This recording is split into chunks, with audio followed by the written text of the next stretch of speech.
नमस्कार, आप देख रहे हैं इंडिया न्यूज राजस्थान। आपके साथ मैं हूं सुरभि तिवारी।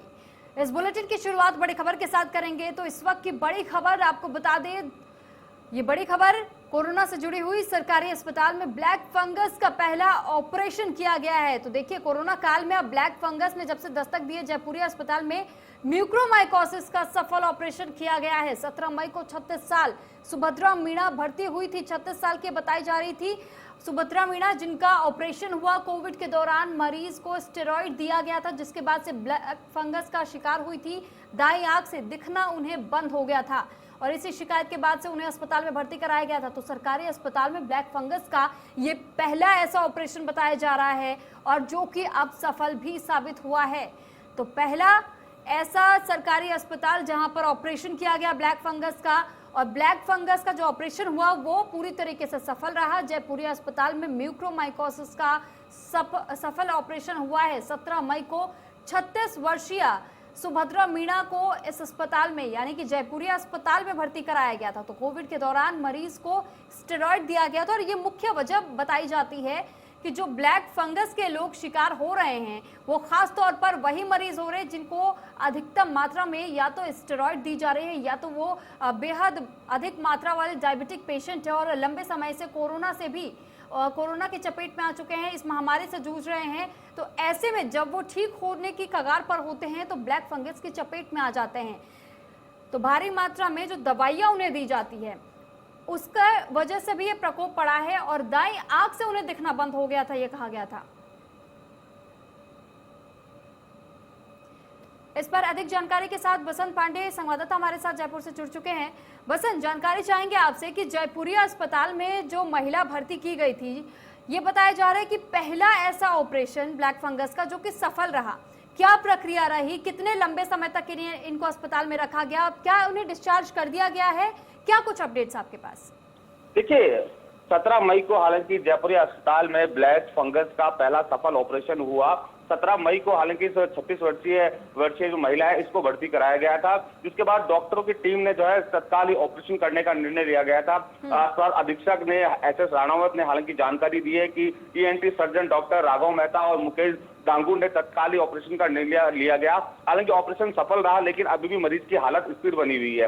हालांकि कोरोना के बाद कह सकते हैं कि ब्लैक फंगस का कहर भी लगातार देखने को मिल रहा है। इसके चलते हुए एचएमएस अस्पताल में भी जो है आउटडोर में जो है इसकी व्यवस्था की गई है। वहां भी लगातार कह सकते हैं कि बेड फुल हो गए हैं। अब जो आंकड़े जिस तरह बढ़ रहे हैं, सरकार की चिंताएं भी बढ़ती जा रही है। चिकित्सा मंत्री की ओर से केंद्रीय स्वास्थ्य मंत्री को पत्र भी लिखा गया है और ब्लैक फंगस के 50,000 डोज देने की बात भी की गई है। हालांकि पहला ऑपरेशन हुआ जो कि सफल हुआ। डॉक्टर की टीम भी लगातार जिस तरह ब्लैक फंगस की जानकारी मिली उसके बाद पूरी तरह से मुस्तैदी से काम किया और एक सफल ऑपरेशन कह सकते हैं कि जयपुरी अस्पताल में देखने को मिला। जी ठीक है बसंत, आप बने रहिएगा हमारे साथ, आपसे और भी खबरों पर अपडेट लेते रहेंगे। तो ये इस बीच में अब ये बता दें कि जिस तरीके से ऑपरेशन किया गया ये तो सफल रहा, लेकिन इस बीच एक और बड़ी खबर से आपको रूबरू करा दे। तो ये दूसरी बड़ी खबर, प्रदेश में ब्लैक फंगस के बढ़ते मामलों से सरकार लगातार चिंतित नजर आ रही है। सूबे में ब्लैक फंगस के 400 से ज्यादा मामले अब तक सामने आ चुके हैं। सूत्रों से मिली जानकारी के अनुसार ये आपको बता रहे हैं कि जयपुर के एसएमएस हॉस्पिटल में 45 से अधिक मरीज अब तक ब्लैक फंगस के भर्ती किए जा चुके हैं। तो एसएमएस में 33 बेड का वार्ड फुल होने के बाद से नया वार्ड बनाया गया है। बीमारी नोटिफाइड नहीं होने से सरकार के पास मरीजों के आंकड़े नहीं है। तो लगातार अब राज्य सरकार इससे चिंतित नजर आ रही है और राजस्थान में इसे नोटिफाइड डिजीज घोषित करने पर मंथन किया जा रहा है। तो नोटिफाइड होने के बाद अस्पतालों को जानकारी देनी होगी कि आखिर कितने मामले अस्पतालों में एक दिन में सामने आ रहे हैं, क्योंकि अब तक ये नोटिफाइड नहीं है, जिस वजह से राज्य सरकार के पास भी कुल आंकड़े अभी तक नहीं हैं। और इस पर अधिक जानकारी के लिए संवाददाता बसंत पांडे लगातार हमारे साथ बने हुए। बसंत, जानकारी चाहेंगे, अभी आपने बताया कि एक ऑपरेशन तो सफल रहा, लेकिन वहीं जो दूसरी बड़ी खबर सामने आई है कि अब तो ऐसा देखा जा रहा है कि अस्पतालों में बेड उपलब्ध नहीं है, सरकार कह रही है उनके पास आंकड़े नहीं है। तो इसको लेकर के राज्य सरकार क्या रणनीति तैयार करने की कोशिश में है? देखिए, हालांकि अभी भी ब्लैक फंगस को लेकर चिकित्सा विभाग की ओर से किसी तरह के आंकड़े सार्वजनिक नहीं किए गए हैं, लेकिन जिस तरह की जानकारी मिल रही है, पूरे प्रदेश भर में 400 से अधिक जो है ब्लैक फंगस के मामले सामने आए हैं और खुद जयपुर अस्पताल में अकेले 45 मरीज भर्ती हैं। इसके बाद अगर बात करें एसएमएस अस्पताल में भी हालांकि आउटडोर में जो बेड बनाए गए थे ब्लैक फंगस मरीजों के लिए, वो भी पूरी तरह से फुल हो गए हैं। अब नया वार्ड बनाया गया है, लेकिन नोटिफाइड बीमारी घोषित नहीं होने के चलते सरकार के पास अभी तक पूरे आंकड़े नहीं है। लेकिन जिस तरह निकल के आंकड़े सामने आ रहे हैं, निश्चित तौर पर सरकार की चिंताएं भी बढ़ती जा रही है। निजी अस्पतालों और सरकारी अस्पतालों में हालांकि ब्लैक फंगस के मरीजों के लिए अतिरिक्त व्यवस्था करने के निर्देश जो है चिकित्सा विभाग की ओर से निकाले गए हैं।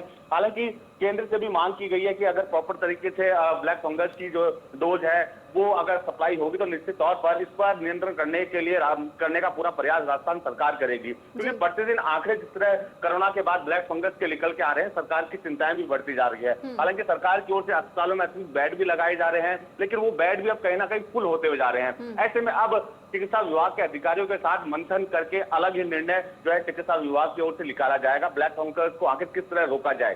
जी तो ठीक, आपने ये रणनीति के बारे में तो बता दिया, लेकिन जिस तरीके से लगातार खबरें सामने आ रही है, आपका बहुत धन्यवाद बसंत तमाम जानकारी हम तक पहुंचाने के लिए। जिस तरीके से देखिए ये खबरें सामने आ रही है कि लगातार जो ब्लैक फंगस के मामले आ रहे हैं, इसमें भी इजाफा दर्ज किया जा रहा है। कोशिशें की जा रही है राज्य सरकार की तरफ से इसको कंट्रोल करने की।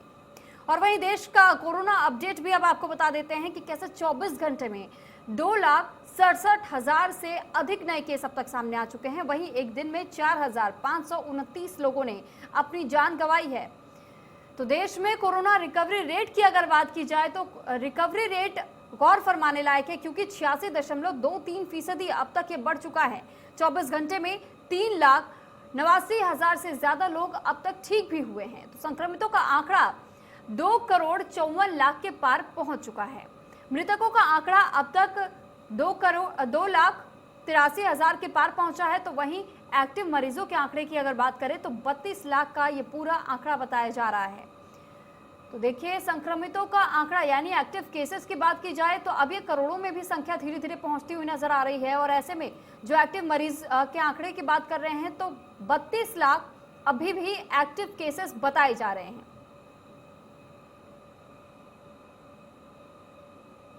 और वहीं प्रदेश का कोरोना अपडेट अब आपको बताते हैं कि कैसे 24 घंटे में अब तक 8,398 नए कोरोना के केसेस सामने आ चुका है और वहीं एक दिन में 146 लोगों की जान गई है।